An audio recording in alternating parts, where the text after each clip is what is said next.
অন্ধকারের আওয়াজ। রাত গভীর। গ্রামের শেষ প্রান্তে অবস্থিত একটি পুরনো ভাঙা বাড়ি নিয়ে অনেক গল্প শোনা যায়। কেউ বলে সেখানে ভূত থাকে, কেউ বলে অদ্ভুত আওয়াজ শোনা যায়। বাড়িটি নিয়ে কৌতূহল থাকলেও কেউ সাহস করে সেখানে যেতে চায় না। এক রাতে সুমন, গ্রামের একজন যুবক, বন্ধুর চ্যালেঞ্জ নিতে বাড়িটির দিকে রওনা দিল। হাতে একটি টর্চলাইট আর মনে সাহসের ভান। বাড়ির সামনে পৌঁছেই গা শিরশিরে অনুভূতি হল। ঘুটঘুটে অন্ধকার, চারপাশে জঙ্গল। হঠাৎ বাড়ির ভিতর থেকে একটি অদ্ভুত গোঁ গোঁ শব্দ শোনা গেল। সুমন থমকে দাঁড়াল। মনে হল কেউ যেন তাকে ডাকছে।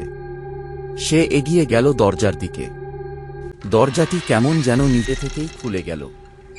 ভেতরে ঢুকে দেখল পুরো ঘর অন্ধকার। শুধু কোণের একটি ছোট জানালা দিয়ে চাঁদের আলো এসে পড়ছে। সুমন যখন ঘরের মাঝখানে পৌঁছাল, তখন হঠাৎ পেছন থেকে একটি কণ্ঠস্বর ভেসে এলো, তুমি কেন এখানে এসেছ?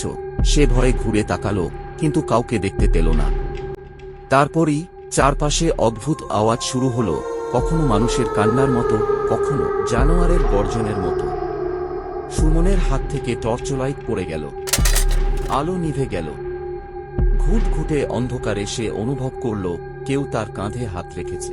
সুমন ভয়ে চিৎকার করতে করতে দৌড় দিল বাড়ি থেকে বেরিয়ে।